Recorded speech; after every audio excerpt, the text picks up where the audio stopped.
২০০১ সালের ঈদ উল ফিতরে সর্বমোট ৬টি সিনেমা মুক্তি পায়। এই ৬টি সিনেমার মধ্যে কোন সিনেমা কয়টি সিনেমা হলে চলেছিল এবং কোন cinema life time box office থেকে কত টাকা আয় করেছিল, চলুন আজকের এই ভিডিওতে দেখে নেওয়া যাক। ২০০১ সালের ঈদ উল ফিতরের ৬ নম্বর ব্যবসা সফল সিনেমা ছিল গুন্ডার প্রেম সিনেমাটি। রিয়াজ, শাবনূর ও ডিপজল অভিনীত গুন্ডার প্রেম এই সিনেমাটি ২০০১ সালের ঈদ উল ফিতরে ৩১টি সিনেমা হলে মুক্তি পায় এবং বক্স অফিসে খুবই বাজেভাবে ফ্লপ হয় গুন্ডার প্রেম সিনেমাটি। তবে গুন্ডার প্রেম সিনেমাটির নাম পরিবর্তন করে ২০০৫ সালে গুন্ডার প্রেম সিনেমাটি কালামানিক নামে মুক্তি দেওয়া হয় এবং বক্স অফিসে হিট হয়। ২০০১ সালের ঈদ উল ফিতরের পঞ্চম ব্যবসা সফল সিনেমা ছিল ডাকুরানি সিনেমাটি। শাকিব খান, আলেকজান্ডার বৌ ও পপি অভিনীত ডাকুরানি এই সিনেমাটি ২০০১ সালের ঈদ উল ফিতরে মুক্তির পর লাইফ টাইম বক্স অফিসে হিট হয়। ২০০১ সালের ঈদ উল ফিতরে মুক্তি পাওয়া ৬টি সিনেমার মধ্যে ব্যবসায়িক দিক দিয়ে ৪ নম্বর স্থানে জায়গা করে নিয়েছে স্বপ্নের বাসর সিনেমাটি। রিয়াজ, শাবনূর ও শাকিব খান অভিনীত স্বপ্নের বাসর এই সিনেমাটি ২০০১ সালের ঈদ উল ফিতরে রেকর্ড পরিমাণ ৪৯টি সিনেমা হলে মুক্তি পায়। এফআই মানিক পরিচালিত স্বপ্নের বাসর সিনেমাটি মাত্র ১০ সপ্তাহে ৪০০+ সিনেমা হলে চলেছিল এবং লাইফ টাইম বক্স অফিস থেকে নেট আয় করেছিল প্রায় ৪ কোটি টাকা প্লাস। বক্স অফিস রিপোর্ট অনুযায়ী স্বপ্নের বাসর সিনেমাটি super duper hit cinema.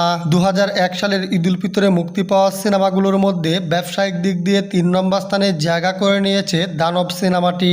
Manna, Munmun ও মিশা সওদাগর অভিনীত দানব এই সিনেমাটি ২০০১ সালের ঈদ উল ফিতরে ৪৫টি সিনেমা হলে মুক্তি পায়। বদিউল আলম খোকন পরিচালিত দানব সিনেমাটি মাত্র ১৫ সপ্তাহে ৫৩০+ সিনেমা হলে চলেছিল এবং দানব সিনেমাটি বক্স অফিস থেকে লাইফ টাইম নেট আয় করেছিল প্রায় ৫.৫ কোটি টাকা। বক্স অফিস রিপোর্ট অনুযায়ী দানব সিনেমাটি ব্লকবাস্টার হিট সিনেমা। ২০০১ সালের ঈদ উল ফিতরে মুক্তি পাওয়া ৬টি সিনেমার মধ্যে ব্যবসায়িক দিক দিয়ে ২ নম্বর স্থানে জায়গা করে নিয়েছে শ্বশুরবাড়ি জিন্দাবাদ সিনেমাটি। রিয়াজ, শাবনূর, সোনিয়া, রিনা খান ও এটিএম শামসুজ্জামান অভিনীত শ্বশুরবাড়ি জিন্দাবাদ এই সিনেমাটি ২০০১ সালের ঈদ উল ফিতরে ৩২টি সিনেমা হলে মুক্তি পায়। দেবাশিস বিশ্বাস পরিচালিত শ্বশুরবাড়ি জিন্দাবাদ এই সিনেমাটি মাত্র ১৫ সপ্তাহে ৪৮০+ সিনেমা হলে চলেছিল এবং সিনেমা হলে খুবই ভালো দর্শক টেনেছিল শ্বশুরবাড়ি জিন্দাবাদ সিনেমাটি।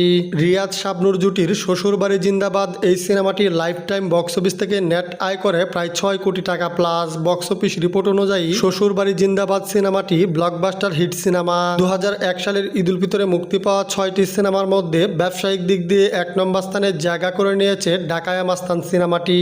মান্না, মৌসুমী ও ডিপজল অভিনীত ডাকায়া মাস্তান এই সিনেমাটি ২০০১ সালের ঈদ উল ফিতরে রেকর্ড পরিমাণ ৬২টি সিনেমা হলে মুক্তি পায়। ডাকায়া মাস্তান সিনেমাটি মাত্র ১২ সপ্তাহে ৬০০+ সিনেমা হলে চলেছিল।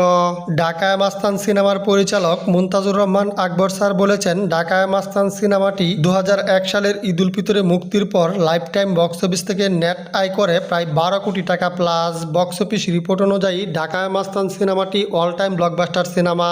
তো ভিউয়ার্স, ঈদ উল ফিতরে মুক্তি পাওয়া এই ৬টি সিনেমার মধ্যে আপনার প্রিয় সিনেমা কোনটি কমেন্ট বক্সে জানিয়ে দিন।